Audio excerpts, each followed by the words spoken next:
pemirsa, Anda sedang menyaksikan live update Tribun News edisi Senin 14 Februari 2022 sore. Seperti biasa, kami akan menyajikan informasi terkini dari berbagai daerah yang akan dilaporkan secara langsung oleh reporter kami di lapangan. Bersama saya Diamita, inilah live update selengkapnya. Kita menuju kabar pertama Tribuners dari Jawa Timur. Sebanyak 11 orang tewas dalam ritual jamaah tunggal Jati Nusantara di Pantai Payangan, Kecamatan Mabulu, Jember pada Minggu 13 Februari kemarin. Ombak besar menyeret 23 orang yang mengikuti ritual tersebut pada dini hari sekira pukul 00:23 waktu Indonesia Barat. Hingga kini polisi masih terus mendalami peristiwa ritual maut di Pantai Payangan Ambulu tersebut. Informasi terbaru terkait insiden ini akan disampaikan rekan Sri Wahyunik, jurnalis Surya yang kini sudah bergabung bersama kami. Halo rekan Yuni.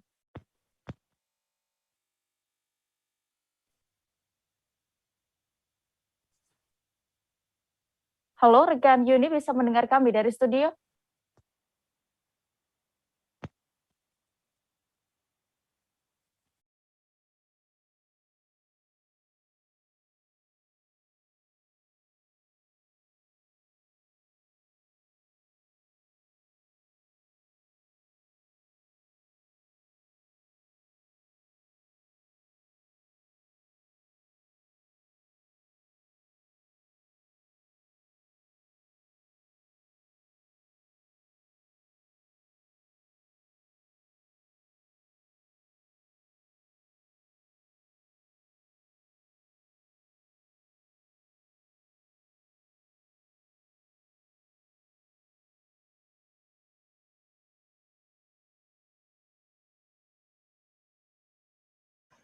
Baik, Tribuners, kami sudah tersambung dengan rekan Yuni. Berikut bagaimana rekan Yuni update pemeriksaan polisi dari insiden tersebut? Ya, Dea dan juga Tribuners, memang seperti yang Dea bilang tadi bahwa kemarin itu memang ada kejadian tenggelamnya terseret ombak Laut Selatan yang dialami oleh 23 orang yang sedang mengikuti ritual maut dan 11 orang ini meninggal dunia. Dan dari kemarin sampai hari ini memang pihak kepolisian, tepatnya Polres Jember ini memang melakukan pemeriksaan ya Dea dan juga Tribuners, karena memang ini menjadi atensi di Jawa Timur. Bahkan hari ini juga Gubernur Jawa Timur Khofifah Indar Parawansa sampai mengunjungi Jember dan menanyakan langsung sejauh mana hal-hal yang telah dilakukan di Kabupaten Jember termasuk di pihak kepolisian ini. Dan tadi memang Kapolres Jember AKBP Heri Purnomo ini melaporkan tentang pemeriksaan yang sejauh ini dilakukan, di antaranya sudah memeriksa 13 orang saksi ya Dea, 13 orang saksi ini diantaranya korban yang selamat, kemudian juga warga yang ketika kemarin itu ikut melakukan penyelamatan pertama dan juga warga sekitar yang sudah menghimbau supaya tidak mendekat ke pantai karena memang Laut Selatan, jadi Pantai Payangan sebagai gambaran, Pantai Payangan ini merupakan pantai yang berada di Laut Selatan ya, di sisi selatan di Kecamatan Ambulu Jember yang memang ombaknya itu sedang tinggi begitu. Ya, lalu bisa Anda gambarkan sebenarnya mereka yang mengikuti ritual berujung maut ini merupakan kelompok apa sebenarnya? Ya, jadi kalau polisi itu menyebut nama mereka adalah ini dari berdasarkan pemeriksaan juga bahwa mereka adalah dari kelompok Tunggal Jati Nusantara. Ini adalah kelompok yang ada di Kabupaten Jember. Kalau biasanya aktivitasnya itu ada di rumah di ketua kelompok Tunggal Jati Nusantara yang bernama Nur Hasan itu di salah satu kecamatan di Jember, tepatnya di Kecamatan Sukorambi. Jadi memang itu kelompok yang diikuti oleh, ada sekitar, data dari polisi itu sekitar 100 orang yang sudah tergabung di kelompok Tunggal Jati Nusantara. Itu berdiri sejak tahun 2011 namun eksis atau sudah memiliki banyak anggota itu di tahun 2015 yang kemudian memang melakukan sejumlah kegiatan. Ada kegiatan pengajian, ada kegiatan pengobatan spiritual. Kalau seperti Pak Kapolres AKBP Heri Purnomo tadi di waktu kami wawancarai itu mengatakan bahwa ini memang awalnya itu pengobatan spiritual. Jadi mereka yang sakit, baik sakit fisik maupun psikis gitu, kalau versinya Pak Kapolres tadi itu seperti orang yang kena santet atau kena sihir gitu, atau orang diguna-gunai, dan juga ada masalah dengan ekonomi, itu mereka tergabung di kelompok ini, kelompok Tunggal Jati Nusantara. Dan dalam kegiatannya itu ada ritual, yang ritual itu dilakukan di Laut Selatan. Kalau di Jember memang dilakukan di Pantai Payangan itu. Dan dilakukan di malam hari, biasanya setelah lepas pukul tengah malam ya, jadi lepas dari jam 12 malam, itu kegiatannya memang mandi, itu diakhiri dengan mandi laut secara bersama-sama oleh kelompok itu. Tujuannya itu untuk membersihkan diri, dan juga kalau dari paparan Pak Kapolres tadi di hadapan para gubernur dan para Forkopimda itu untuk mencari berkah dari Ratu Pantai Selatan, begitu. Baik, lalu apakah nanti ada kemungkinan pemidanaan terhadap kelompok ini dan khususnya kepada ketua kelompok yang dikabarkan selamat, rekan Juni? Iya, memang seperti dia bilang tadi, untuk ketua kelompok ini memang selamat, sampai sekarang masih dirawat di Rumah Sakit Daerah Dr. Subandi Jember. Jadi masih dirawat 2 hari ini, masih dirawat di rumah sakit itu, masih belum keluar karena ada kondisi keluhan sesak nafas dan terbentur batu karang. Nah, polisi tetap akan melakukan pemeriksaan untuk mencari apakah ada unsur kelalaian atau tidak. Itu nanti bisa dilakukan pemidanaan supaya hal ini tidak terulang lagi. Jadi tidak ada kejadian serupa yang membuat kegiatan yang membuat kelalaian sampai akhirnya menimbulkan orang meninggal dunia. Kalau dalam hal ini, ritual ini ada 11 orang yang meninggal dunia. Polisi masih terus mendalami apakah memang ada kelalaian dan ada unsur pidana di dalamnya, sehingga polisi bisa menerapkan unsur-unsur dalam KUHP, pidana dalam KUHP di situ untuk memberikan efek jera kepada orang yang harus bertanggung jawab, dan supaya kejadian serupa ini tidak terjadi lagi, begitu Dea.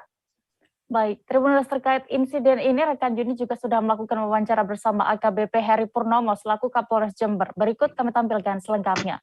Pengobatan alternatif, memang masyarakat yang datang di situ punya tujuan yang bermacam-macam. Ada yang berlatar belakang masalah ekonomi, kemudian ada yang berlatar belakang masalah keluarga, ada juga yang bersangkutan memiliki masalah terkait dengan kesehatan. Kesehatan ini baik secara fisik maupun secara batin ya. Ini bermacam-macam alasan yang mendasari sehingga mereka kemudian datang dan bergabung dengan KPK. Dan proses untuk rekrutmennya juga ini mendasarkan pada keterangan dari mereka yang pernah berobat dan pernah berhasil mendapatkan hasil yang mungkin dirasa itu signifikan. Beralih ke Sulawesi Barat, warga dusun Beru-Beru, Desa Beru-Beru, Kecamatan Kaluku, Kabupaten Mamuju digegerkan dengan penemuan jasad bayi. Bayi tersebut mengapung di bekas galian percetakan batu merah. Jasad bayi itu diduga dibuang oleh salah satu orang yang tidak bertanggung jawab. Detail informasinya akan disampaikan oleh rekan Abdul Rahman, wartawan Tribun Sulbar yang kini sudah bergabung bersama kami. Halo rekan Rahmat, bisa Anda informasikan sebenarnya sejak kapan bayi tersebut dibuang? Ya, baik dia di studio dan Tribuners dimanapun Anda berada. Terkait kasus pembuangan bayi di salah satu di Kabupaten Mamuju di Desa Beru-Beru, Kecamatan Kaluku, Kabupaten Mamuju, Sulawesi Barat. Ini terjadi sejak penemuan bayi ini terjadi sejak Sabtu kemarin. Untuk kronologinya sendiri, di mana ibu dari bayi ini atas bernama Selvi membuang bayinya pada Rabu, maksud kami pada Rabu 9 Februari 2021 kemarin, dan ditemukan pada Sabtu kemarin, ditemukan oleh warga sekitar di salah satu bekas galian percetakan batu merah dengan dalam keadaan bayi tersebut sudah mengapung di rawa-rawa tersebut. Demikian dia. Ya, lalu ibu dari bayi tersebut berarti yang memang pelaku yang membuang bayinya ya? Apakah sudah diamankan saat ini oleh polisi, Rahman, dan juga apakah sudah diketahui alasan dari pelaku membuang bayinya? Ya, benar sekali bahwa salah satu ibu wanita yang bernama Selvi ini mengakui bahwa bayi tersebut adalah anak kandungnya sendiri yang kemudian dibuang karena dengan alasan bahwa bayi tersebut tidak memiliki ayah dan takut atau malu menanggung cerita dari warga sekitar sehingga kemudian bayi tersebut dibuang. Namun ternyata bayi tersebut didapatkan atau ditemukan oleh warga sekitar sehingga dalam kejadian ini kepolisian Kapolsek Kaluku langsung melakukan identifikasi di lokasi tersebut dan langsung mengamankan pelaku pembuangan bayi ini. Demikian dia.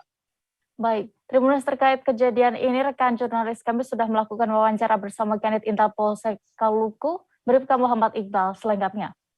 Jadi kami mendapat informasi dari masyarakat pukul 12.30 ditemukan jasad bayi terapung di bekas galian di Beru-Beru. Kemudian kami dari Polsek langsung ke TKP, olah TKP, ditemukan bahwa benar jasad tersebut jasad bayi berjenis kelamin perempuan.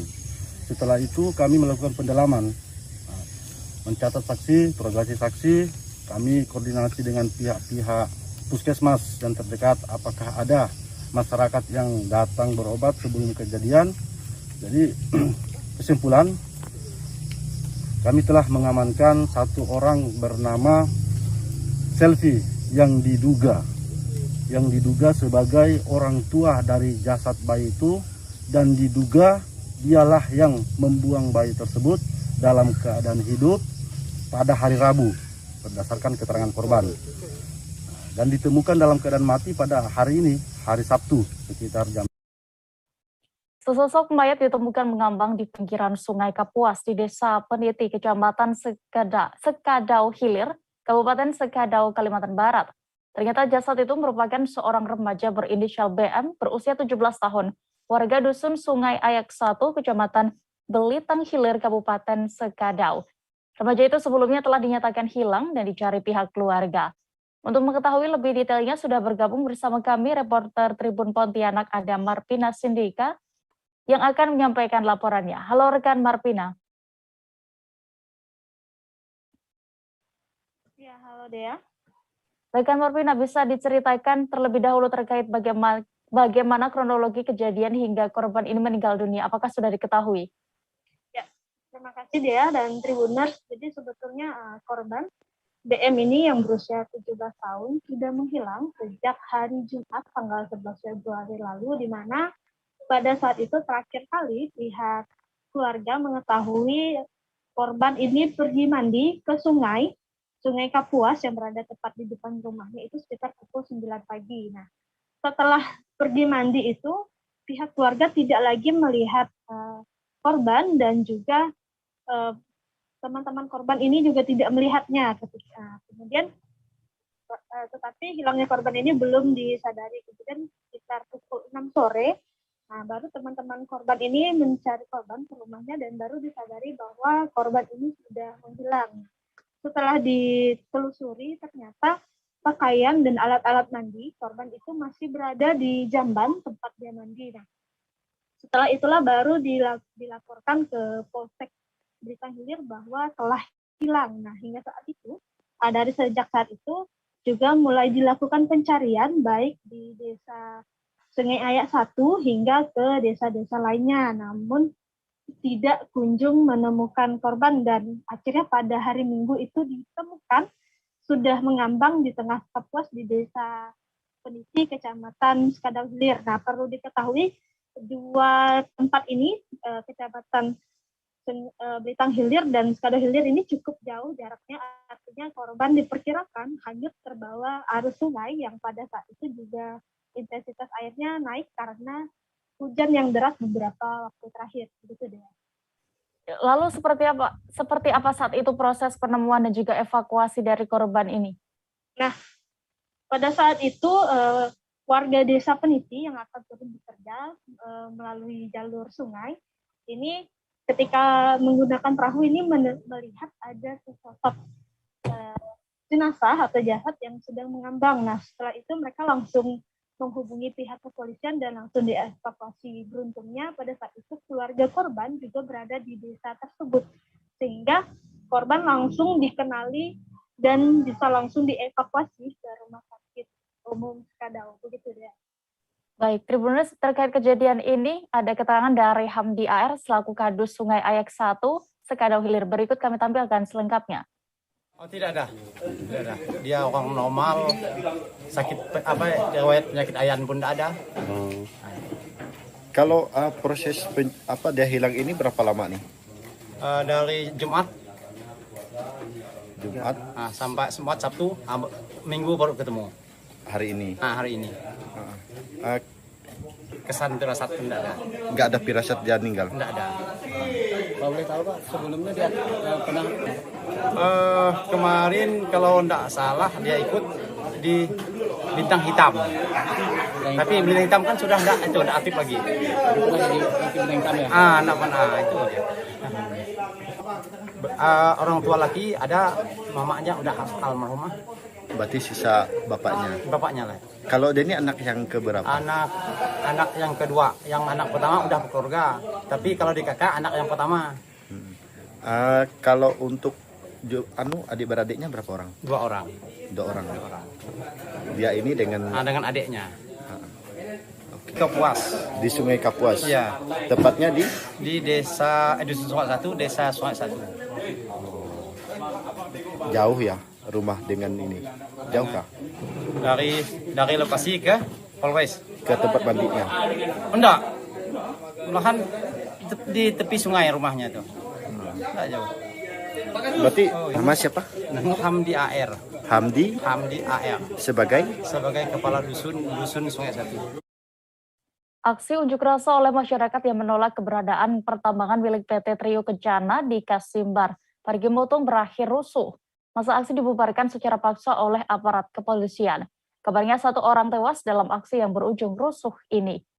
Kabar selengkapnya akan disampaikan rekan Salam, wartawan dari Tribun Palu yang kini sudah bergabung bersama kami. Halo rekan Salam. Halo rekan Dea.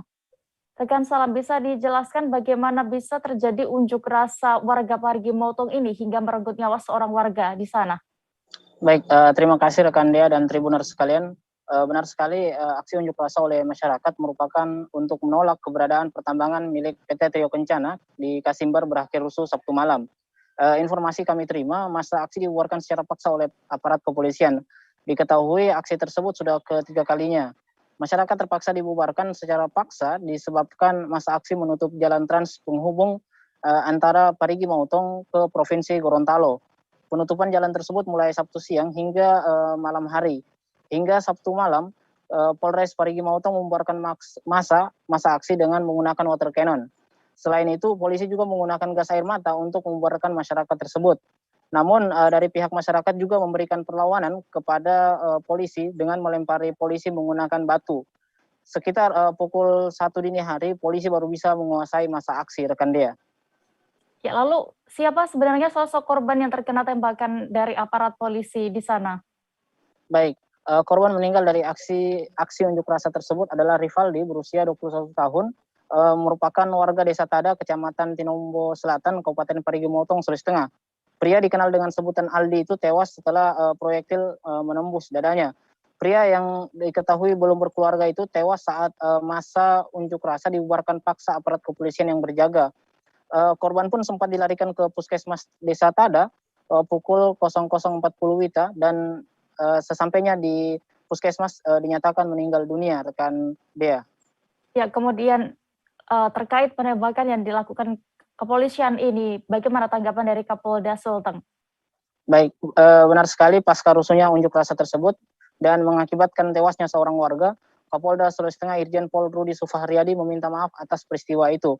Menurutnya penanganan unjuk rasa itu tidak sesuai prosedur, sehingga dirinya bersama Kabid Propam, Kabid Humas, dan Dirreskrimum Polda Sulteng akan melakukan langkah yang profesional terhadap siapapun yang melakukan pelanggaran tidak sesuai Perkap Kapolri tersebut. Pria kelahiran 23 Agustus 1965 itu menyayangkan kejadian itu dan memastikan proses hukum bagi siapapun yang bersalah. Dia juga meminta warga untuk tidak menutup jalan saat berunjuk rasa, apalagi penutupan jalan itu sudah ketiga kalinya. Jenderal Bintang 2 itu menyebutkan peristiwa itu terjadi saat petugas melakukan penindakan dan pembukaan jalan di wilayah Kasimbar Sabtu malam. Ia mengatakan Rivaldi menjadi korban, untuk itu Kapolda Sulawesi Tengah atas nama pribadi dan kesatuan memohon maaf kepada keluarga korban. Sementara itu minggu kemarin Kapolres Parimo dan Dir Intelkam sudah berkunjung ke rumah korban. Bukan hanya itu, Rudi juga menyampaikan akan menindak secara personal untuk masa yang melakukan penutupan akses jalan. Karena unjuk rasa itu dilakukan ketiga kalinya dengan memblokade akses satu-satunya jalan kendaraan antara Provinsi Sulawesi Tengah dan Provinsi Gorontalo, rekan Dea. Baik, Tribuners, terkait kejadian ini rekan Salam sudah melakukan wawancara bersama Irjen Pol Rudi Sufahria di Kapolda Sulteng. Berikut wawancara lengkapnya.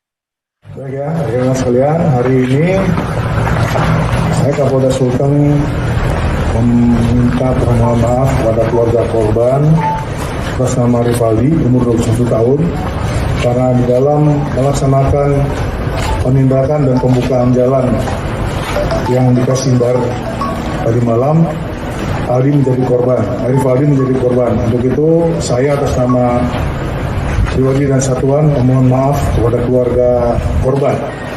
Yang kedua, karena ini dilakukan tidak sesuai dengan prosedur, tidak sesuai dengan SOP, maka saya bersama Kabid Propam, di sini ada Kabid Humas, ada Dirkrimum, kita akan melakukan langkah yang profesional terhadap siapapun yang melakukan pelanggaran tidak sesuai dengan Perkap Kapolri.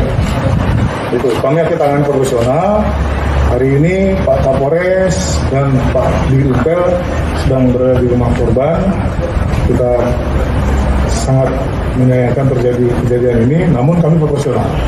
Siapapun yang bersalah akan kami hukum sesuai dengan Perkap Kapolri yang berlaku hari ini. Namun demikian, terhadap penutupan jalan pun kita harus profesional. Karena unjuk rasa itu ada yang ketiga kali ini. Menutup jalan, yang jalan satu-satunya. Melintas di sini, jalan provinsi yang tidak bisa lagi kita hindari. Nggak ada lagi jalan lain, kecuali memang harus dibuka. Kapolres Parigi Motong sudah menghimbau sampai 4 kali. Ya kan? Ditutup dari jam 12 siang sampai jam 12 malam dilakukan penindakan. Bayangkan berapa banyak mobil yang tidak bisa terlewat di sini.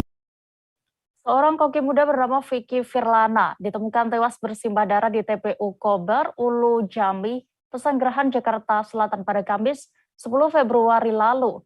Terungkap sosok yang menyewa pembunuh bayaran untuk menghabisi nyawa korban. Jadi dalam di balik pembunuhan itu diketahui ternyata adalah seorang perempuan bernama Leli Mawali, 38 tahun. Selengkapnya akan disampaikan jurnalis Tribun Jakarta, ada Anas Furhon Hakim yang kini sudah bergabung bersama kami. Halo rekan Anas. Iya, halo Dea. Rekan Anas, bisa Anda informasikan terlebih dahulu kembali terkait kronologi pembunuhan Vicky Firlana ini? Ya, baik. Peristiwa pembunuhan terhadap koki muda bernama Vicky Firlana ini terjadi pada Kamis 10 Februari 2022 sekitar pukul 5:10 pagi. Peristiwa ini bermula ketika Vicky baru saja pulang dari rumah kekasihnya bernama Hilda Nurlangi. Saat itu hanya beberapa meter dalam perjalanan pulang, korban dicegat oleh para pelaku, yakni Leli Mawali, kemudian 2 eksekutor bayaran yaitu MYL dan ADR. Leli awalnya lebih dulu menjemput 2 eksekutornya tersebut di kawasan Cipondoh, Tangerang, dan Srengseng, Jakarta Barat. Setelah itu ketiganya berangkat menggunakan mobil Terios warna hitam milik Leli Mawali menuju tempat kejadian perkara. telah melihat korban menggunakan sepeda motor melintas di dekat area TPU Kober. Vicky atau korban langsung dicegat dan ditusuk oleh kedua eksekutor, kemudian juga dicekik hingga tewas. Begitu ya. Ya, lalu apa motif Leli ini membunuh korban? Iya, Kabid Humas Polda Metro Jaya, Kombes Pol Endra Jupan mengatakan pembunuhan ini didasari oleh perilaku kelainan seksual Leli Mawali yang disebut penyuka sesama jenis. Leli diketahui telah menjalin hubungan dengan Hilda atau pacar dari Vicky selama 9 tahun. Leli yang merasa cemburu kemudian menyewa kedua eksekutor tersebut untuk menghabisi nyawa dari Vicky. Selain itu, motif lainnya adalah sepeda motor yang dipinjamkan Leli kepada korban dikembalikan dalam kondisi rusak. Hal itu menambah rasa sakit hati Leli terhadap korban. Ya, terakhir Anas, terkait hal ini bagaimana Leli saat itu menyusun rencana pembunuhan dan berapa bayaran yang diberikan Leli kepada dua eksekutor itu? Ya, Leli sendiri diketahui menyusun rencana ini dengan matang selama 1 bulan lebih, memulai dari mempelajari kebiasaan korban, yakni yang sering bolak-balik ke rumah kekasihnya yaitu Hilda, kemudian hingga menyewa dua eksekutor.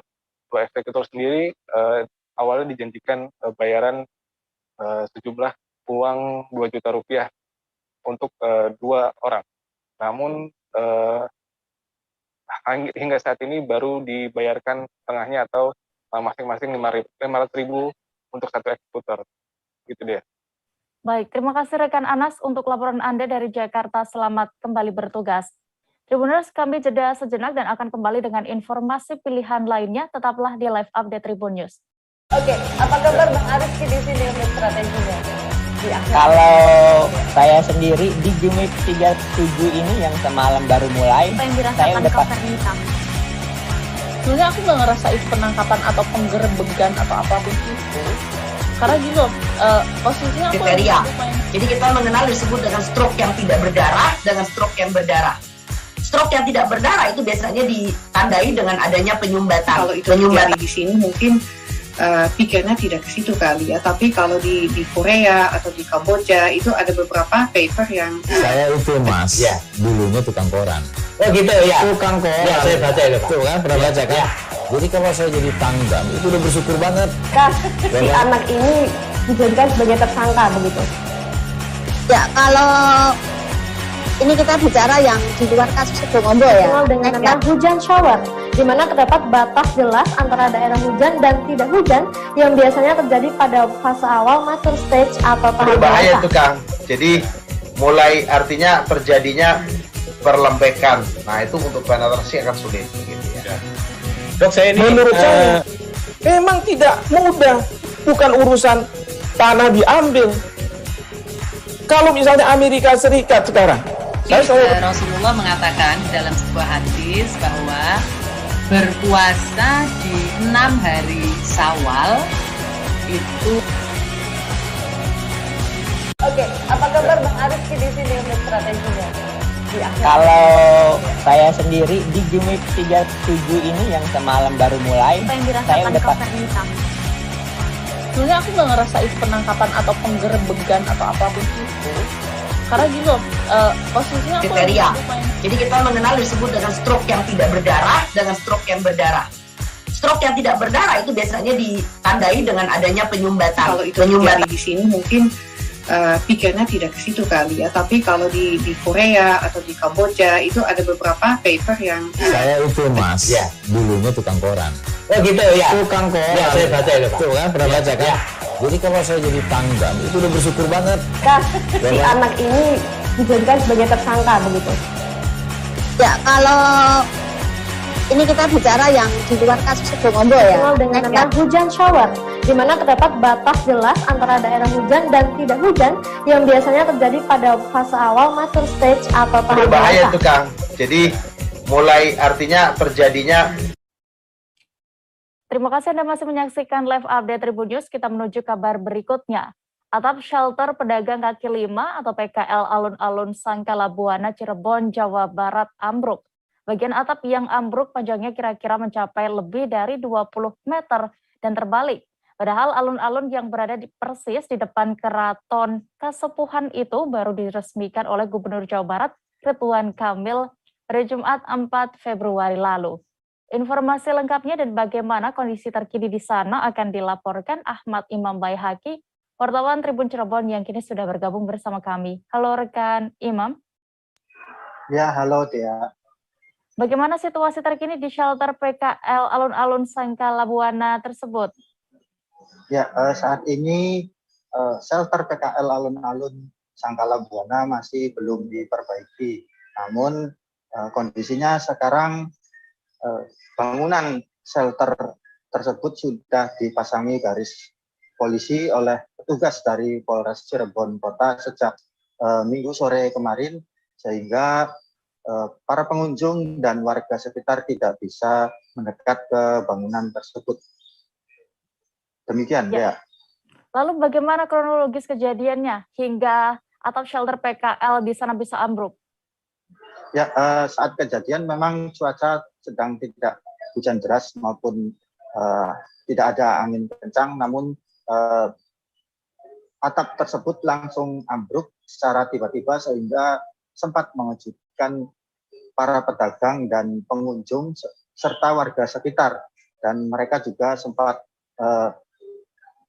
memadati di sekitar bangunan shelter tersebut, dan para petugas dari Polres Cirebon Kota langsung mendatangi lokasi untuk melakukan olah TKP dan memasang garis polisi. Demikian dia. Ya, dari pihak Keraton Kasepuhan sendiri apakah sempat menanggapi terkait ambruknya atap shelter PKL Alun-Alun Sangkala Buana ini?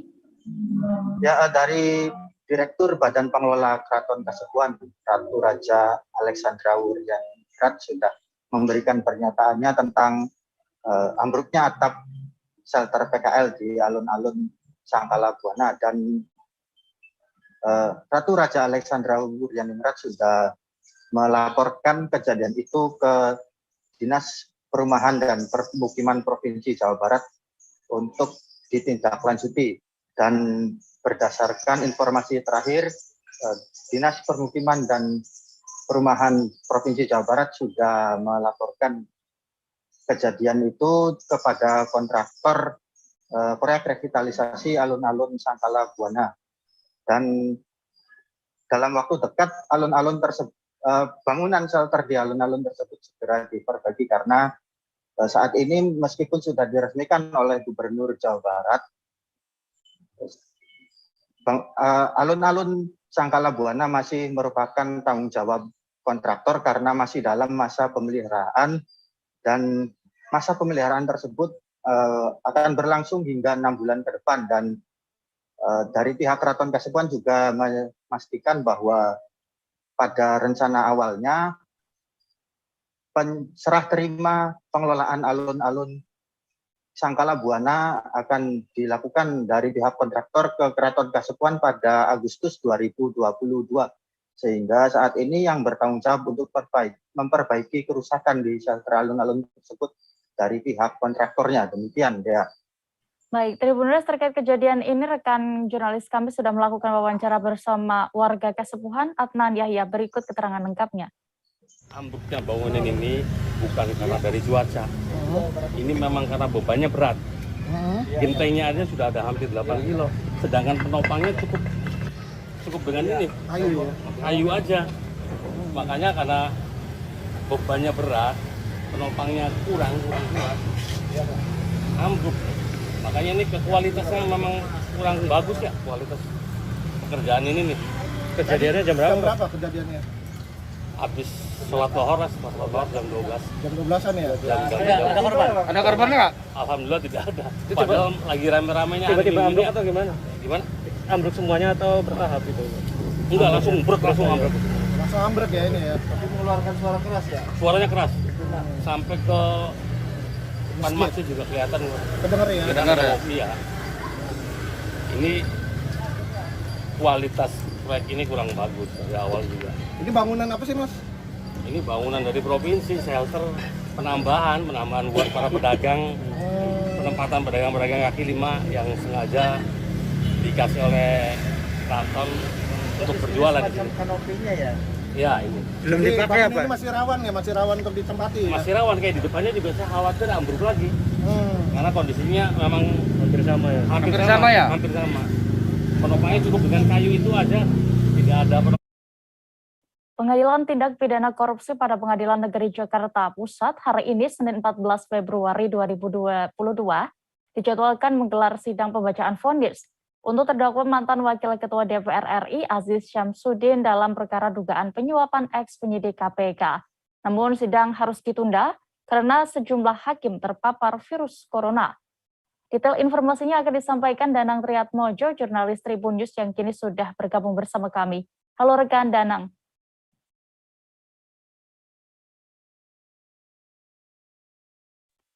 Halo rekan Dea.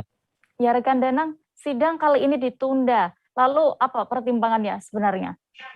Ya benar sekali Dea, hari ini mulanya dijadwalkan sidang agenda pembacaan vonis untuk mantan Wakil Ketua DPR RI Aziz Syamsuddin. Tapi sidang terpaksa ditunda karena beberapa hakim yang menangani perkara positif COVID-19. Tadi Hakim Faizal Henry saat membuka sidang mengatakan bahwa Ketua Majelis Hakim Muhammad Damis terkonfirmasi positif corona di kampung halamannya di Makassar. Yang bersangkutan saat ini sedang menjalani isolasi mandiri di kampung halamannya tersebut. Sementara Hakim Ad hoc Jaini Bashir sudah 2 hari sakit dan juga terindikasi terpapar COVID-19. Atas kondisi ini, sidang vonis untuk Aziz Syamsuddin terpaksa ditunda. Demikian dia. Lalu kapan sidang agenda putusan Aziz dijadwalkan kembali, Danang? Setelah sebelumnya berkoordinasi dengan Muhammad Damis selaku Ketua Majelis Hakim yang saat ini sedang menjalani isolasi mandiri, Majelis Hakim dikatakan Fahzal tadi sepakat untuk menjadwalkan sidang agenda vonis pada Kamis 17 Februari 2022 pukul 10 waktu Indonesia bagian Barat. Hakim Fahzal berharap selama jelang Kamis itu semua pihak, baik hakim, jaksa, terdakwa, dan penasihat hukum bisa menjaga kesehatannya sehingga sidang putusan bisa digelar sesuai jadwal yang ditetapkan. Seperti itu, Dea. Ya baik, rekan Danang, untuk mengingat kembali sebelumnya apa tuntutan dari jaksa ini untuk Aziz Syamsuddin? Ya, dalam perkara ini, Jaksa Penuntut Umum pada Komisi Pemberantasan Korupsi menyatakan Aziz Syamsuddin terbukti secara sah dan meyakinkan bersalah melakukan tindak pidana korupsi. Dia terbukti menyuap mantan penyidik KPK AKP Stefanus Robin 47 dan pengacara bernama Maskur Hussein dengan total suap senilai 3,6 miliar. Aziz dituntut pidana penjara 4 tahun 2 bulan penjara dan denda 250 juta subsidiar 6 bulan kurungan. Jaksa juga menuntut Aziz dengan hukuman tambahan berupa pencabutan hak politik selama 5 tahun, terhitung sejak dia selesai menjalani pidana pokoknya. Demikian dia. Baik, terima kasih rekan Danang untuk laporan Anda dari DKI Jakarta. Selamat bertugas kembali. Komisi 2 DPR RI menggelar uji kelayakan dan kepatutan atau fit and proper test kepada calon anggota Komisi Pemilihan Umum atau KPU dan Badan Pengawas Pemilu Bawaslu periode 2022-2026. Tes ini digelar di ruang rapat Komisi 2 DPR Kompleks Parlemen Senayan, Jakarta pada hari ini, Senin 14 Februari 2022. Berdasarkan agenda hari ini, fit and proper test dimulai dari 8 orang calon anggota KPU RI. Saat ini kami sudah tersambung dengan reporter Tribun News, ada Franciscus Adiyuda yang akan melaporkan informasi lengkapnya. Silakan bisa Anda laporkan, Franciscus, di tengah ancaman varian Omikron ini bagaimana untuk proses jalannya fit and proper test calon anggota KPU pada hari ini? Baik ya, hari ini merupakan hari pertama fit and proper test calon anggota KPU dan Bawaslu. Penerapan protokol kesehatan di tengah ancaman varian Omikron di Komisi 2 DPR RI terbilang sangat ketat, di mana semua anggota DPR yang hadir fisik di ruangan hanya bisa dibatasi 30%. Lalu sisa anggota Komisi 2 lainnya mengikuti secara virtual. Awak media yang hadir di lokasi juga dibatasi oleh pimpinan Komisi 2 DPR. Sebelumnya Wakil Ketua Komisi 2 DPR RI, yaitu Jinimat Girsang, juga meminta seluruh calon peserta anggota KPU dan Bawaslu untuk melakukan tes PCR sebelum mengikuti fit and proper test ini. Dea. Ya, dari pantauan Anda tadi siapa saja calon anggota KPU yang menjalani fit and proper test hari ini? Baik Dea, berdasarkan jadwal yang dikeluarkan oleh Komisi 2 DPR RI, ada 8 orang calon anggota KPU yang melaksanakan fit and proper test hari ini.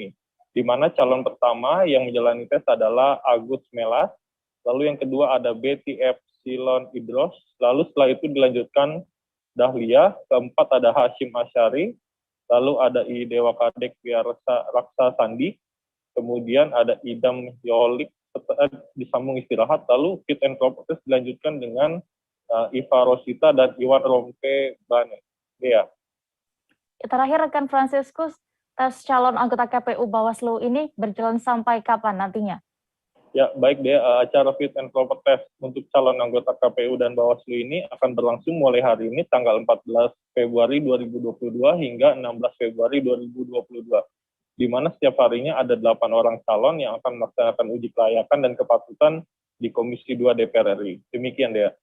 Baik, Tribuners, terkait hal ini kami sudah mendapatkan keterangan dari Ahmad Doli Kurnia selaku Ketua Komisi 2 DPR RI. Berikut liputan lengkapnya. Ya, ini kan kami melanjutkan apa yang sudah dilakukan oleh Timsel. Ini kan bagian dari tes uji dari proses yang cukup panjang dari 800-an orang untuk calon KPU RI dan sekian 300-an orang dari Bawaslu yang dimulai prosesnya seleksi oleh Timsel. Tinggal 14 dan 10, jadi ini yang terbaik dari hasil Timsel.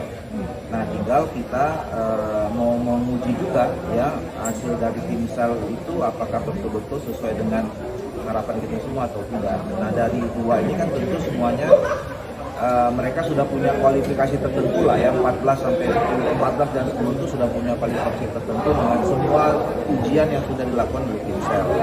So far pelaksanaan ini dengan baik, tapi kita belum bisa menilai satu persatu kan, nanti kita akan menilai semuanya setelah selesai 14 dan 10. Ya, kita kan dari awal juga sebetulnya pada saat Timsel terbentuk ya, kita kan waktu itu mereka datang melaksanakan RPU.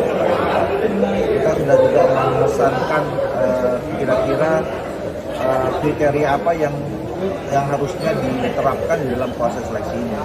Ya, ada beberapa, dan ini juga yang sampai sekarang masih akan jadi pegangan kita di Komisi 2. Yang pertama adalah kita berharap supaya semua penyelenggara nanti yang terpilih itu adalah orang-orang yang memang sudah teruji secara mempunyai integritas yang cukup baik. Yang kedua adalah orang-orang yang mempunyai pemahaman tentang pemiluan, ya, baik dari segi filosofis, konsepsional, regulasinya, kemudian sampai hal-hal yang teknis tentang kepemiluan itu. Ketiga adalah bagaimana mereka itu adalah orang-orang yang mempunyai atau bisa menerapkan leadership dan pola komunikasi yang proporsional. Kita menuju informasi berikutnya, Tribuners. Menteri Sosial Tri Risma hari ini menyambangi kediaman M. Haidar Danu Abrisa di Desa Ketegan, Kecamatan Tanggulangin, Sidoarjo. Danu merupakan bocah 2 tahun yang menderita atresia ani, yakni kelainan di mana anak lahir tanpa anus. Dalam kunjungannya, Mensos Risma didampingi Bupati Sidoarjo, Ahmad Muhdlor Ali di kediaman Haidar di Desa Ketegan, Kecamatan Tanggulangin, Sidoarjo. Untuk mengetahui lebih detailnya sudah bergabung bersama kami Fahdi Falevi, wartawan dari Tribun News, yang akan menyampaikan laporannya. Halo rekan Fahdi. Ya, halo Dea. Rekan Fahdi, bisa diinformasikan apa bantuan yang diberikan oleh Mensos Risma dalam kunjungannya kali ini? Ya, tadi dalam kunjungannya Menteri Sosial Tri Risma hari ini turut menyerahkan bantuan atensi untuk Danu. Bantuan itu antara lain kantung kolostom dan pampers untuk kebutuhan Danu, lalu bantuan lainnya berupa nutrisi, berupa susu, telur ayam, biskuit, madu, vitamin. Tadi juga Risma bahkan menyerahkan juga mainan anak, dan bahkan tadi Danu sempat mencoba mainan mobil-mobilan dengan remote control di hadapan Risma. Bantuan tersebut merupakan dukungan dari Sentra Terpadu Suharto Surakarta dan Sentra Terpadu Kartini Temanggung. Begitu dia. Ya, dalam hal ini Kemensos juga kabarnya turut melibatkan sebuah komunitas sosial. Sudah berapa banyak lalu bantuan yang terkumpul untuk Danu? Ya, penanganan terhadap Danu ini memang melibatkan situs donasi dan penggalangan dana melalui kitabisa.com. Hari ini berdasarkan laporan dari kitabisa.com telah terkumpul donasi dari masyarakat sebanyak 75 juta lebih dari sebanyak 5.105 dermawan. Pihak Kitabisa tadi mengatakan akan jumlah bantuan ini bakal terus mengalami penambahan.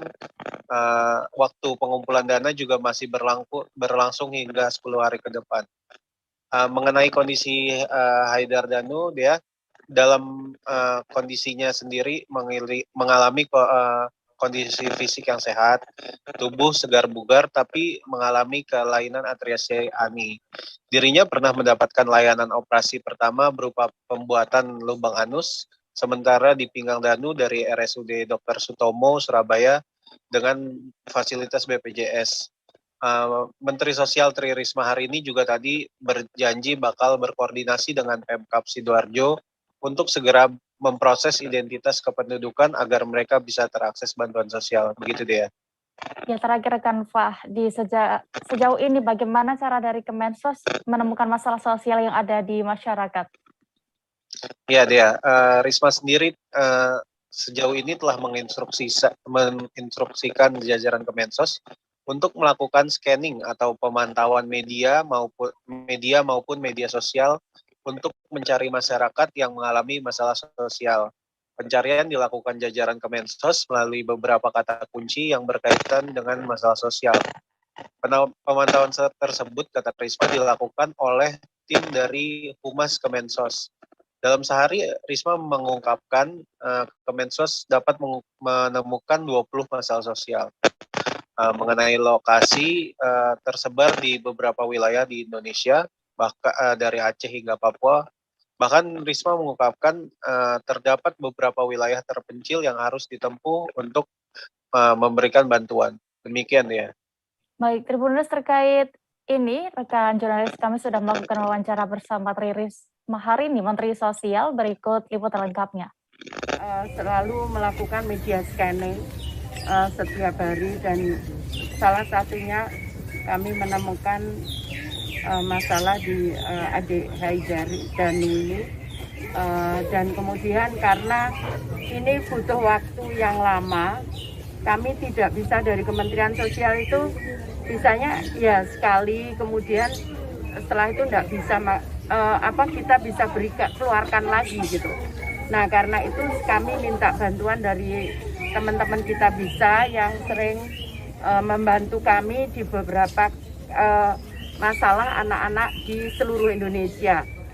Sebenarnya bukan anak-anak saja, ada beberapa juga yang sudah dewasa. Nah, karena itu atas nama Kementerian Sosial, saya mengucapkan terima kasih kepada teman-teman media maupun masyarakat yang telah mengupload melalui media sosial untuk masalah-masalah kemanusiaan ini. Kami terima kasih sekali, karena kalau tidak ada informasi itu, kami juga tidak mengetahui masalah-masalah di bawah seperti itu. Itu yang pertama, yang telah memberikan sumbangsihnya kepada Kitabisa yang sudah kita salurkan, termasuk diantaranya salah satunya adik Danu. Jadi memang kadang memang contohnya misalkan biaya operasi itu sudah di-cover dengan BPJS, tapi biaya lain-lainnya itu kadang jauh lebih besar. Seperti misalkan penggantian alat-alat itu biayanya jauh lebih besar. Karena itu kenapa kemudian kita gandeng Kitabisa. Kementerian Keuangan memindahkan 2 agenda pertemuan G20 jalur keuangan atau finance track dari Bali ke Jakarta. Hal itu lantaran penyebaran COVID-19 khususnya varian Omicron.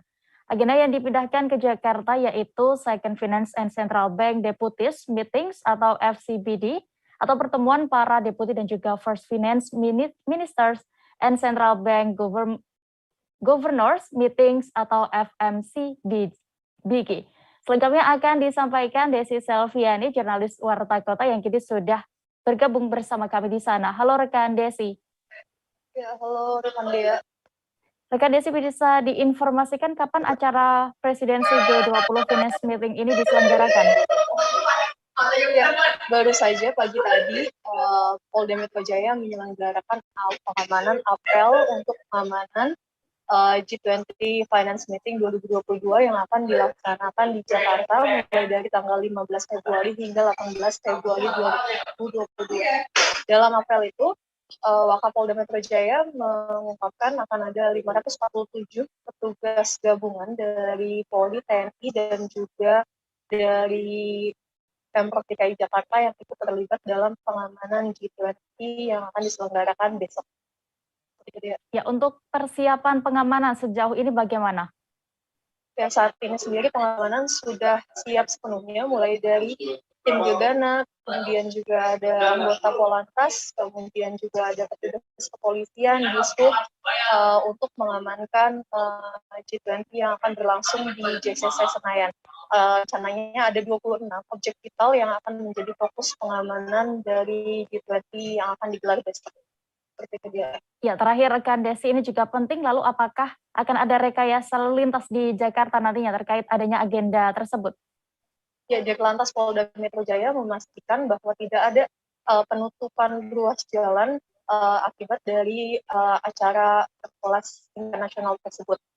Melainkan nantinya ketika 160 delegasi melintas di sejumlah kawasan, maka akan ada pengalihan sedikit arus lalu lintas, pemberhentian, kemudian setelah delegasi melintas, jalan itu kembali terbuka, jadi tidak ada pengalihan lalu lintas yang berlangsung lama atau berjam-jam seperti itu dia.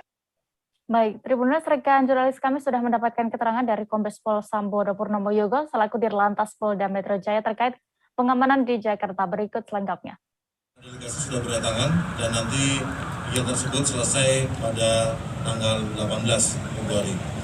Kemudian untuk pengamanan yang kita siapkan, termasuk juga pengawalan, baik dari bandara yang hari ini sudah mulai pada datang, ke akomodasi di Hotel Fairmont dan Hotel Mulia, serta ada beberapa panitia di Sultan. Kemudian untuk lokasi venue-nya sendiri, acara pelaksanaan di JCC, kemudian ada acara dinner di pelataran GBK. Jadi karena lokasi akomodasi dan lokasi acara berdekatan, kami tidak melakukan penutupan jalur. Penutupan arus hanya dilakukan ketika kontingen delegasi melintas. Jadi jalan Asia Afrika, jalan Gerbang Pemuda, kemudian seputaran GBK itu masih bisa digunakan oleh masyarakat. Hanya dilakukan penutupan pada saat kontingen delegasi melintas dan pada saat-saat tertentu menurut kepentingan petugas. Termasuk pengamanan rute sepanjang jalan di jalan tol itu juga tidak dilakukan penutupan, hanya dilakukan prioritas ketika delegasi melintas. Saya rasa itu tambahan dari kami. Terima kasih. Kami akan kembali seusai jeda sejenak, tetaplah di Live Update Tribun News. Oke, apa kabar Bang Arief di sini untuk strateginya? Ya, kalau saya sendiri di Jumit 37 ini yang semalam baru mulai, saya udah pasti. Sebenarnya aku nggak ngerasa itu penangkapan atau penggerebegan atau apapun itu, karena gini loh, posisinya aku kriteria. Jadi kita mengenal disebut dengan stroke yang tidak berdarah dengan stroke yang berdarah. Stroke yang tidak berdarah itu biasanya ditandai dengan adanya penyumbatan. Kalau itu terjadi di sini mungkin pikirnya tidak ke situ kali ya, tapi kalau di Korea atau di Kamboja itu ada beberapa paper yang saya itu mas, ya dulunya tukang koran. Oh gitu ya. Tukang koran. Ya, saya baca itu Pak. Tuh kan pernah baca kan? Ya. Jadi kalau saya jadi tanggam itu udah bersyukur banget. Si anak ini dijadikan sebagai tersangka begitu. Ya, kalau ini kita bicara yang di luar kasus Bongombo ya. Dengan nama hujan shower, di mana terdapat batas jelas antara daerah hujan dan tidak hujan yang biasanya terjadi pada fase awal mature stage atau tahap berbahaya itu Kang. Jadi mulai artinya terjadinya perlembekan. Nah itu untuk penetrasi akan sulit begitu ya. Dok, saya ini menurut saya memang tidak mudah, bukan urusan tanah diambil. Kalau misalnya Amerika Serikat sekarang, Rasulullah mengatakan dalam sebuah hadis bahwa berpuasa di 6 hari Syawal itu. Oke, apa kabar Bang Arif di sini untuk strateginya? Kalau saya sendiri di Jumit 37 ini yang semalam baru mulai, Apa yang saya dirasakan udah Kak Fernita? Sebenarnya aku nggak ngerasain penangkapan atau penggerebegan atau apapun itu. Karena gini loh, posisinya aku Kriteria. Jadi kita mengenal disebut dengan stroke yang tidak berdarah dengan stroke yang berdarah. Stroke yang tidak berdarah itu biasanya ditandai dengan adanya penyumbatan. Kalau itu terjadi di sini mungkin pikirnya tidak ke situ kali ya. Tapi kalau di Korea atau di Kamboja itu ada beberapa paper yang Saya itu Mas, Ya. dulunya tukang koran. Oh gitu ya. Tukang koran. Ya, saya baca itu, Pak. Tuh kan, pernah baca kan? Ya. Jadi kalau saya jadi pangdam, itu udah bersyukur banget. Kak, si anak ini dijadikan sebagai tersangka begitu. Ya, kalau ini kita bicara yang di luar kasus Sebongombo ya. Dikenal dengan nama hujan shower, di mana terdapat batas jelas antara daerah hujan dan tidak hujan yang biasanya terjadi pada fase awal mature stage atau tahap Berbahaya dewasa. itu Kang. Jadi mulai artinya terjadinya perlembekan. Nah itu untuk penetrasi akan sulit gitu ya. Dok, saya ini menurut saya memang tidak mudah, bukan urusan tanah diambil. Kalau misalnya Amerika Serikat sekarang, Rasulullah mengatakan dalam sebuah hadis bahwa berpuasa di 6 hari Syawal itu. Oke, apa kabar Bang Arif di sini untuk strateginya? Kalau saya sendiri di Jumit 37 ini yang semalam baru mulai, Apa yang saya dirasakan udah Kak Fernita? sebenarnya aku nggak ngerasain penangkapan atau penggerebegan atau apapun itu. Karena gini loh, posisinya aku Kriteria. Jadi kita mengenal disebut dengan stroke yang tidak berdarah dengan stroke yang berdarah.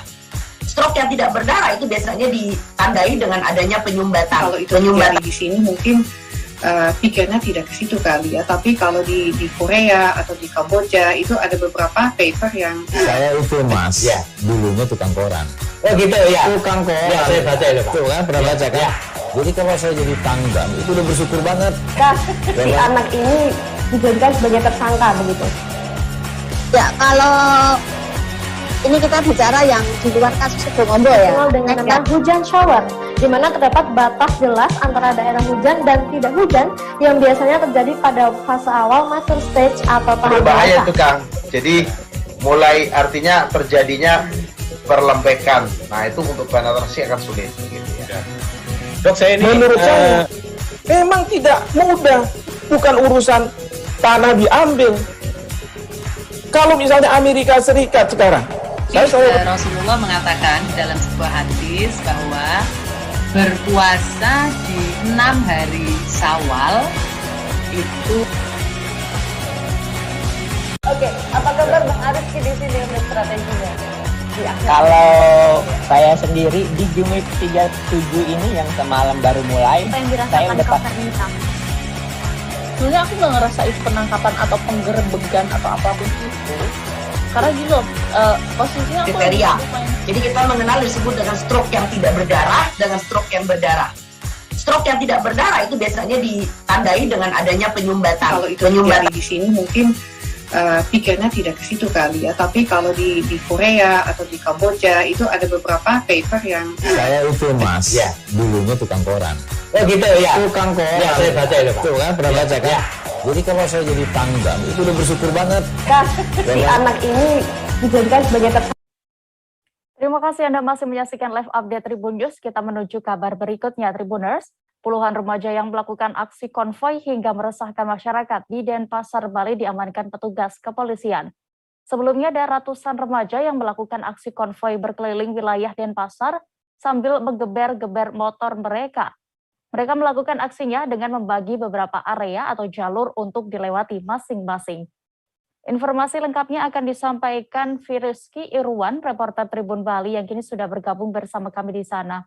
Halo rekan Firiski. Halo, selamat sore dia.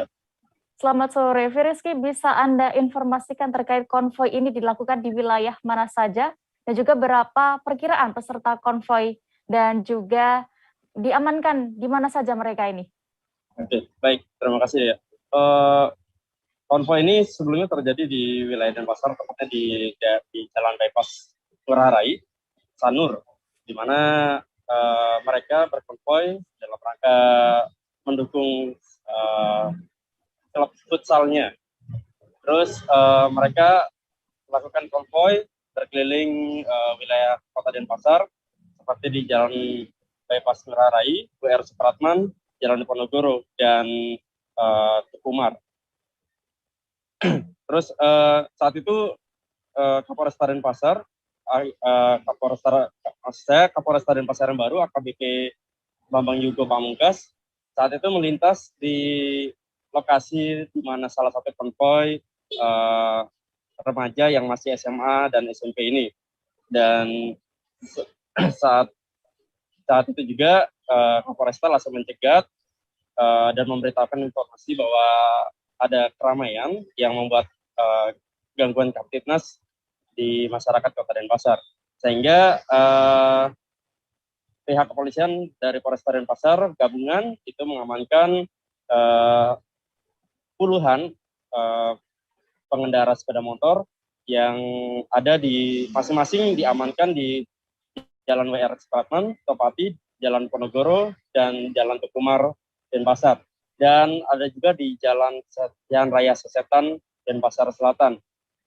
Total, jika dari informasi yang Tribun Bali terima, itu ada 100 lebih yang mengikuti konvoi, namun yang diamankan hanya ada 20 orang. Begitu, Dea. Ya, Rizky, lalu langkah apa yang selanjutnya diambil petugas kepolisian di bawah pimpinan Kapolresta Denpasar yang baru ini? Oke, Kapolresta Denpasar AKBP Bambang Yugo sempat memeriksa, membawa puluhan remaja dan barang bukti sepeda motor yang digunakan ke Polresta Denpasar. Selanjutnya mereka dari yang masih belasan tahun ini diperiksa oleh penyidik Reskrim Polresta Denpasar dan dimintai keterangan lebih lanjut mengenai aksi yang mereka lakukan. Selanjutnya pihak kepolisian juga memanggil orang tua untuk datang dan memberikan teguran kepada anak-anaknya, kepada anak-anaknya, sehingga pihak kepolisian lebih terarah mengkoordinasi kepada orang tua agar anak-anak tidak melakukan hal serupa. Begitu deh. Iya, terakhir masih terkait razia ini ya. Apakah ada juga instansi terkait lainnya yang ikut membantu dan bagaimana tanggapan mereka? Pastinya dari instansi terkait lainnya seperti selain kepolisian dari Polresta Denpasar, TNI dari Kodim 1611 Badung, Dinas Perhubungan Kota Denpasar, ada juga Majelis Desa Adat Kota Madia Denpasar, dan Dinas Pendidikan Pemudaan Olahraga juga datang pada saat press release atau beberapa jam setelah pengamanan konvoi yang dilakukan Polresta Denpasar pada Minggu 13 Februari 2022. Selanjutnya mereka diberikan pembinaan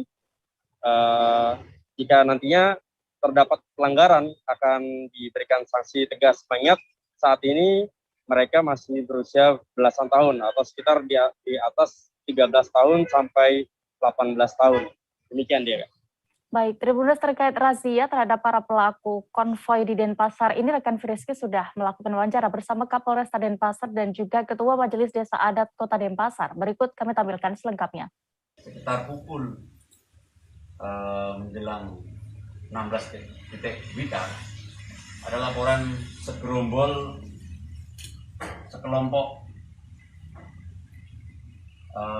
kendaraan bermotor yang dikendarai kurang lebih ada 100 motor tadi.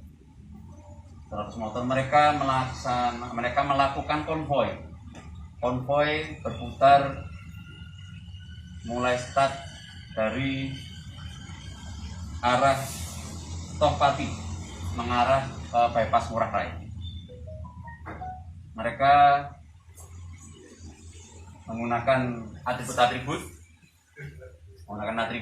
kemudian mereka mengganggu lalu lintas, mereka mengganggu masyarakat di sekitar. Dari laporan tersebut, kami turun ke lapangan, kemudian mengikuti arah mereka, mendeteksi dari laporan tersebut, kemudian sampai di GBB. Mereka pecah menjadi dua, ada yang arah ke Sesetan, dan kemudian ada arah ke kota.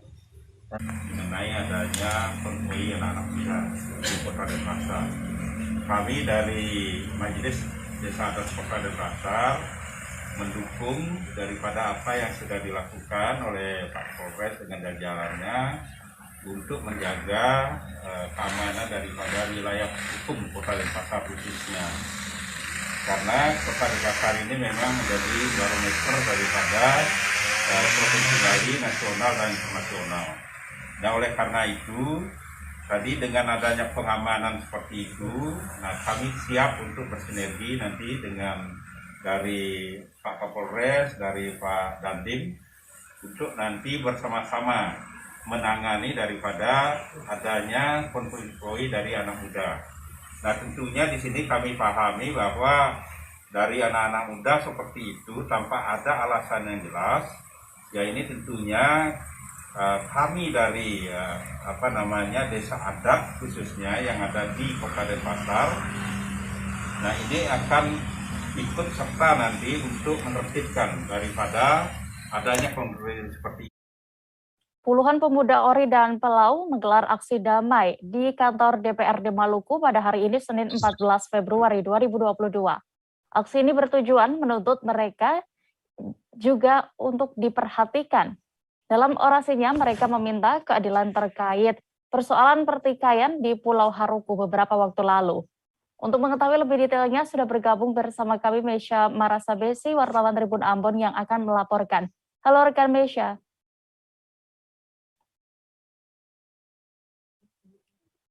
Halo Dea, halo Tribuners. Ya rekan Mesya, bisa Anda gambarkan dari pantauan Anda seperti apa aksi damai yang dilakukan masyarakat Pulau Ori hari ini tadi?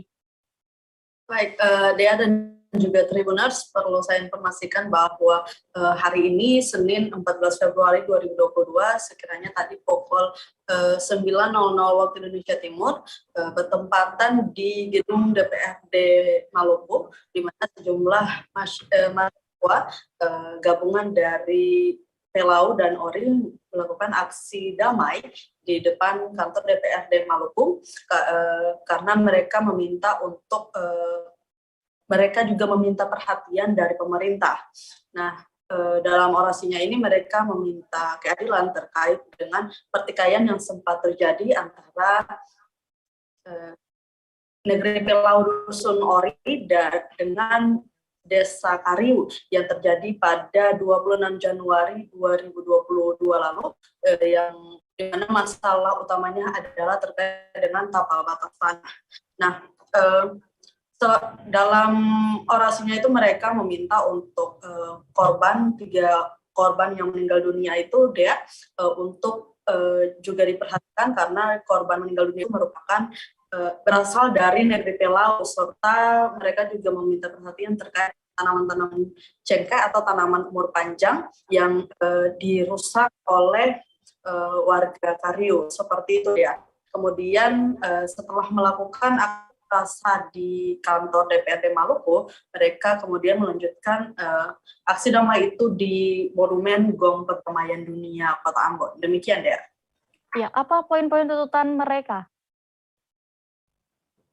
Baik, Dea, tadi pada saat aksi di kantor DPRD Maluku, mereka kemudian bersedia untuk melakukan rapat mediasi dengan Komisi 1 DPRD Maluku. Dalam rapat itu mereka menyampaikan setidaknya ada 10 poin tuntutan, maksudnya 10 poin pernyataan sikap atau pesan damai yang disampaikan mereka. Yang pertama, mendesak Polda Maluku untuk mengusut tuntas kasus penembakan 3 warga Pelau yang meninggal dunia dan 3 orang luka tembak serta 1 orang anggota Polsek Pulau Haruku. Kemudian mendesak Polda Maluku untuk menangkap dan mengusut tuntas saudara Stefian Leatomu, Bernardus Leatomu dan Stefanus Leatomu yang sebagai aktor intelektual dari konflik yang terjadi.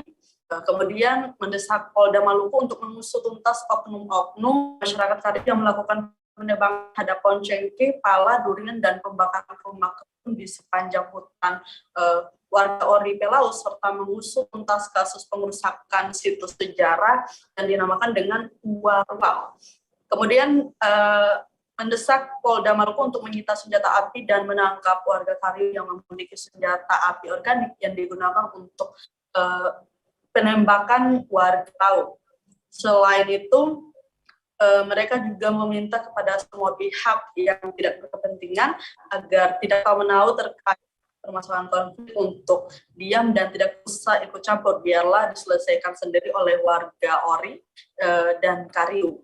Selain itu, mengembalikan batu keramat pada lokasi situs Asari Mahua di Uarwal yang dihilangkan oleh warga Kariu.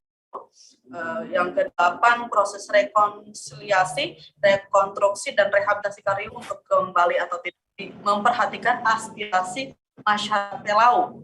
Ke-9, Provinsi Maluku melakukan peninjauan lapangan terhadap hak rakyat negeri Pelau. Dan yang terakhir, pesan damai Ori Pelau untuk Maluku, mari bersama menjaga situasi Kota Ambon yang aman dan Maluku yang damai. Demikian 10 poin pernyataan sikap dari masa aksi, Dea. Ya, terakhir rekan Besya, lalu bagaimana respons atau tindak lanjut dari DPRD Maluku sendiri terhadap aksi damai ini? Baik, setelah 10 poin tuntutan itu disampaikan, kemudian respon dari DPRD Maluku sendiri, Ketua Komisi 1 DPRD Maluku, Amir Umrah, mengaku akan segera membentuk panitia khusus dalam menyelesaikan masalah pertikaian antar warga Pelau Dusun Ori dan Desa Kariu. Mengingat pembentukan pansus itu merupakan permintaan dari perwakilan masa aksi, dan kemudian permintaan itu nilai cocok, sehingga DPRD pun mengiyakan permintaan mereka untuk melakukan pembentukan pansus. Rumah sendiri berharap, Ketua Komisi 1 itu berharap dengan terbentuknya pansus ini setidaknya bisa jadi langkah awal dalam menyelesaikan konflik yang terjadi antara masyarakat negeri Pelau Dusun Ori dan Desa Kariu. Demikian, Dea. Baik, Tribuners, terkait konflik ini, rekan jurnalis kami sudah melakukan wawancara bersama Amir Umrah selaku Ketua Komisi 1 DPRD Maluku. Berikut liputan lengkapnya. Itu hal yang sangat, persoalan yang sangat sensitif ada di Maluku, terutama Maluku Tengah. Contoh yang sekarang terjadi adalah menyangkut dengan Tanjung Sial, dengan yang SPP dengan Maluku Tengah. Begitu juga kemarin antara Tamilo dengan Sepa dengan Tamilo. Itu juga sama. Jadi memang itu hal yang penting, sehingga memang mudah-mudahan bisa didudukkan persoalan ini betul baik-baik, supaya tapal batas ini diharapkan supaya pemerintah daerah betul-betul proaktif koordinasikan sehingga ada keputusan jelas menyangkut dengan tapal batas. Ini memang hal yang bukan cuma ini, pasti terjadi juga kemarin juga hal yang terjadi di Maluku Tenggara juga terjadi, tapi kan sudah lakukan perdamaian antara Apolon, Kalani, dan ini persoalan batas-batas wilayah ini yang sangat yang sangat sensitif di Komisi 1 yang kita selalu diskusikan persoalan ini. Mudah-mudahan ini bagian menjadi catatan penting supaya mudah-mudahan kita diskusikan apakah suatu peraturan daerah yang mengikat ini, sehingga kita menyangkut persoalan tapal batas ini hal yang sangat penting dalam rangka sehingga jangan menimbulkan resistensi, ada peta konflik antara satu kelompok dan kelompok yang lain dan masyarakat yang ada di sini. Dan persoalan ini adalah persoalan internal hidup persaudaraan antara Kariu dengan Pelau. Mudah-mudahan jangan kita bawakan pada pendekatan isu-isu agama, itu tidak boleh sekali. Ini hal yang biasa yang perlu kita lakukan. Kita harapkan munculkan ada kedamaian di bumi Maluku ini tercinta, sehingga mudah-mudahan kita hidup dan kita sudah punya pengalaman. Kita beralih ke Jawa Tengah. Tribuners, Densus 88 menangkap jaringan terduga pelaku terorisme di wilayah Jawa Tengah pada hari ini, Senin 14 Februari 2022. Kabid Humas Polda Jateng, Kombes Pol M. Iqbal Al-Kudusi membenarkan adanya penangkapan terduga pelaku jaringan terorisme. Detail informasinya akan disampaikan rekan Rahardian Trijoko, wartawan Tribun Jateng yang kini sudah bergabung bersama kami. Halo rekan Koko, bagaimana untuk penangkapan terduga pelaku teroris ini bisa Anda laporkan? Baik ya, untuk penangkapan terduga pelaku teroris ini dibenarkan oleh Kabid Humas Polda Jateng, Kombes Pol M. Iqbal Al-Kudusi. Ya, penangkapan dilakukan pada saat ini sekitar tadi pagi, sekitar pukul 7 seperti itu, rekan Dea. Iya, ada berapa wilayah penangkapan terduga pelaku teroris di Jawa Tengah? Baik rekan Dea, untuk penangkapan terduga jaringan terorisme, ini ada 3 lokasi di Jawa Tengah. Yang pertama di Sragen, Sukoharjo, dan di Kabupaten Batang. Begitu rekan Dea. Ya. Lalu ada berapa orang yang berhasil tertangkap terduga pelaku terorisme ini saat penangkapan tersebut? Baik rekan Dea, di lokasi di ketiga tempat di 3 wilayah di Jawa Tengah ini ada 4 orang terduga pelaku teroris ini yang ditangkap oleh Densus 88. Namun saat dikonfirmasi keterlibatan ke-4 orang ini, pihak Polda Jateng belum menyebutkan secara detail. Ya, nanti untuk penangkapan terduga teroris ini akan dirilis secara langsung oleh Mabes Polri dan Densus 88. Begitu deh ya. Ya, baik. Terima kasih rekan Koko untuk laporan Anda dari Jawa Tengah. Selamat bertugas kembali.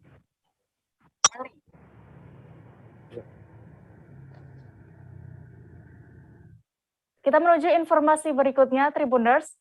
Kick-off vaksinasi booster masyarakat umum digelar Dinas Kesehatan Kota Kendari di pelataran kantor Dinkes pada hari ini Senin 14 Februari 2022.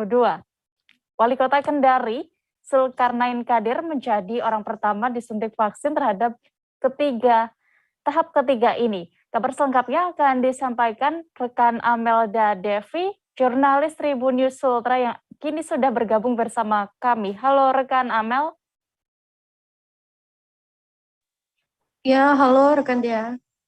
Ya, rekan Amel, bagaimana suasana pelaksanaan kick-off vaksinasi booster kali ini di sana?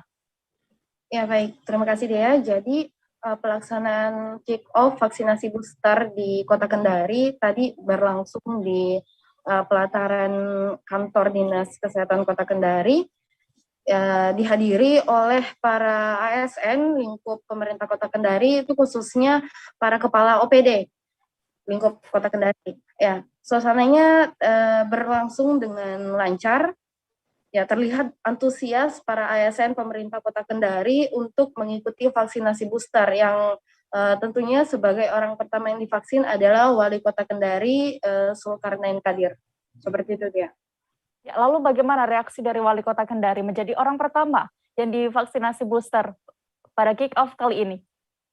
Ya, jadi Bapak Wali Kota Kendari Zulkarnain Kadir sendiri menyampaikan setelah divaksin, rasanya sama seperti vaksin 1 maupun tahap 2 yang telah dia lakukan sebelumnya, dan tidak ada rasa was-was atau takut sedikit pun karena ia mengaku bahwa vaksinasi booster ini adalah salah satu cara untuk menguatkan warga Kota Kendari. Jadi dengan melaksanakan vaksinasi booster ini, Bapak Wali Kota Kendari sendiri mengaku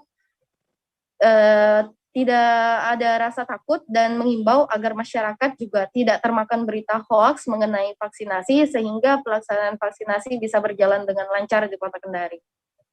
Seperti baik, itu, ya. Terakhir rekan Amel, mengapa pemerintah Kota Kendari menggalakkan program vaksinasi ini? Ya, jadi program vaksinasi booster ini sebagaimana yang dilakukan di daerah-daerah lain se-Indonesia sebagai bentuk penguatan akibat adanya varian baru Omicron COVID-19 yang untuk di Kota Kendari sendiri, dia Omicron ini sudah terdeteksi sejak 2 Februari lalu, sehingga Kota Kendari segera menggalakkan vaksinasi booster. Ya, untuk diketahui juga kasus COVID di Kota Kendari hingga saat ini naik cukup signifikan, yaitu 452 kasus, sehingga memang vaksinasi booster menjadi salah satu cara pemerintah Kota Kendari membantu penekanan penyebaran COVID-19 kepada warga Kota Kendari. Seperti itu. Ya, baik. Tribuners, terkait vaksinasi booster ini, rekan jurnalis kami sudah melakukan wawancara bersama Kepala Dinas Kesehatan dan juga Wali Kota Kendari. Berikut liputan lengkapnya. Terkonfirmasi positif, terkonfirmasi COVID, yang dirawat di rumah sakit itu hanya yang sedang dan berat, ya. Yang sedang atau ringan atau bahkan OTG itu betul-betul memang disarankan untuk isolasi mandiri di rumah, di masing-masing rumah atau di karantina terpusat. Karena memang juga dia di rumah sakit juga mau apa kalau tidak ada gejala. Rumah sakit juga tidak bisa mengklaim untuk pembayarannya. Nah, jadi memang itulah yang tidak bergejala atau bergejala ringan memang disarankan untuk isolasi mandiri di rumah. Kalau isolasi mandiri di rumah dipantau selama 14 hari. Kalau di rumah sakit 10 hari sudah bisa dinyatakan sembuh. Kalau tiada gejala, kalau tidak gejala kan di rumah isolasi mandiri itu dipantau selama 14 hari. Sama aja waktu vaksin pertama dan kedua, alhamdulillah tidak ada yang berubah ya, tidak ada yang dirasakan biasa saja. Ya mudah-mudahan masyarakat bisa ikut melakukan vaksinasi yang ketiga, tahap ketiga ini yang kita istilahkan dengan booster untuk memberikan penguatan karena kita tahu varian Omicron sudah juga masuk di wilayah kita, bahkan angkanya sangat eksponensial ya, sebagaimana berita-berita dan informasi yang sudah kita dapatkan sebelumnya bahwa varian Omicron ini sangat cepat penularannya. Terbukti kita menemukan kasus awal itu di awal Februari, tepatnya tanggal 2 Februari, dan sekarang angkanya sudah 400. Ya memang ini sangat cepat penularannya, tetapi alhamdulillahnya karena kita sudah punya pengalaman di varian pertama dan varian Delta, sehingga kita sudah tahu bagaimana memilah. Makanya sebagian masyarakat yang bergejala sangat ringan itu kita rekomendasikan untuk isolasi mandiri di rumah, dengan catatan di rumahnya tidak ada yang beresiko tinggi. Ada lansia, tidak ada yang komorbid, kita izinkan untuk kemudian melakukan isolasi mandiri di rumah. Dan jangan sampai berkeliaran gitu ya, atau kemudian beraktivitas dulu. Itu himbauan kita dan kita pantau. Di rumah sakit hanya kita rekomendasikan untuk yang bergejala sedang dan berat. Ya, jadi itu pendekatan yang kita lakukan supaya menjaga okupansi, ketersediaan bor kita ya. Jadi ketersediaan tempat pelayanan kita di rumah sakit dan fasilitas kesehatan alhamdulillah sampai saat ini masih di bawah 20% bor kita, sehingga mudah-mudahan kalaupun terjadi nanti penularan yang tidak bisa kita hindarkan, maka kita berharap fasilitas kesehatan kita dan tim medis kita itu selalu siaga untuk kemudian memberikan pelayanan kepada masyarakat. Tren kasus aktif COVID-19 di Kota Sorong, Papua Barat akhir-akhir ini mulai mengalami lonjakan. Dalam satu hari, kasus terkonfirmasi positif mulai meningkat, tembus di angka 94 orang. Selengkapnya akan disampaikan Safwan Asarira Rusun, jurnalis Tribun Papua yang kini sudah bergabung bersama kami. Halo rekan Safwan, seperti apa tren kasus COVID-19 di Kota Sorong, Papua Barat? Bisa Anda laporkan lebih lengkapnya?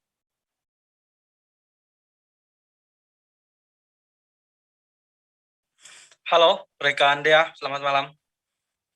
Baik, ya rekan Safwan, bisa Anda laporkan seperti apa lebih detailnya terkait tren kasus COVID-19 di Kota Sorong saat ini? Ya, Dea dan juga Tribuners dimanapun Anda berada, hari ini dapat saya kabarkan dari Kota Sorong, Papua Barat terkait dengan tren kasus COVID-19 di Kota Sorong sendiri. Mulai pada awal Februari, tren kasus COVID-19 sendiri sudah mulai mengalami lonjakan dan puncaknya pada tanggal 11 kemarin, kasus COVID-19 mulai mengalami lonjakan hingga di angka 33 kasus dan pada tanggal 12 kemarin kasus mulai mengalami lonjakan yang cukup signifikan dan berada di kisaran kurang lebih 94 kasus begitu. Ya, lalu berapa jumlah pasien yang sedang dirawat di rumah sakit saat ini di Sorong dan juga apakah mereka ini ada indikasi lonjakan ini mengarah ke varian Omicron atau tidak? Sawan. Ya, dari pasien COVID-19 yang terkonfirmasi positif, kurang lebih 94 pasien sendiri. Sampai saat ini berdasarkan informasi yang kami peroleh dari Satgas COVID-19, pasien yang dirawat di RSUD di rumah sakit yang ada di Kota Sorong dan juga kabupaten kurang lebih 47 pasien begitu. Ya, lalu langkah Dinkes Kota Sorong sendiri selanjutnya seperti apa? Ya, terkait dengan langkah Dinkes Kota Sorong sendiri, mengingat kasus COVID-19 mulai mengalami kenaikan dan sampai saat ini mereka tengah melakukan pengambilan sampel pada pasien-pasien yang ada yang sementara dirawat di rumah sakit di Kota Sorong dan juga kabupaten. Dan perlu saya informasikan juga bahwa sampai saat ini kasus aktif di Kota Sorong sendiri sudah secara rata-rata sudah mencapai sekitar 385 orang dan jumlah total dari keseluruhan kasus COVID-19 kasus aktif di Kota Sorong sendiri sudah mencapai 6.758 orang begitu. Baik. Tribuners, terkait ini, rekan Savan sudah melakukan wawancara bersama Rudi Rudolf selaku jubir Satgas COVID-19 Kota Sorong. Berikut liputan lengkapnya. Pada siang hari ini kami dari tim Satgas COVID-19 Kota Sorong akan menyampaikan perkembangan data terakhir COVID di Kota Sorong.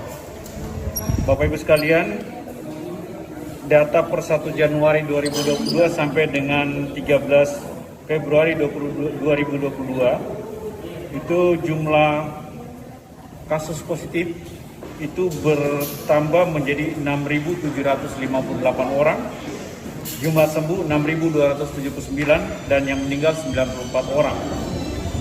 Kasus aktif saat ini berjumlah 385 orang kasus aktif untuk saat ini. Sementara yang dirawat di rumah sakit itu berjumlah 47 orang. Dari 47 orang ini yang dirawat di rumah sakit Angkatan Laut sebanyak 22 orang, yang dirawat di rumah sakit Pertamina sebanyak 17 orang, dan yang dirawat di rumah sakit JP Wanane yang warga Kota Sorong itu berjumlah 8 orang, sehingga total yang dirawat 47 orang. Bapak Ibu sekalian, dengan penambahan kasus terkonfirmasi positif yang cukup tinggi ini, terutama di tanggal 12 Februari 2022 itu meningkat menjadi 94 orang yang terkonfirmasi positif dalam satu hari. Ya, ini menunjukkan bahwa penyebaran COVID di Kota Sorong masih terjadi.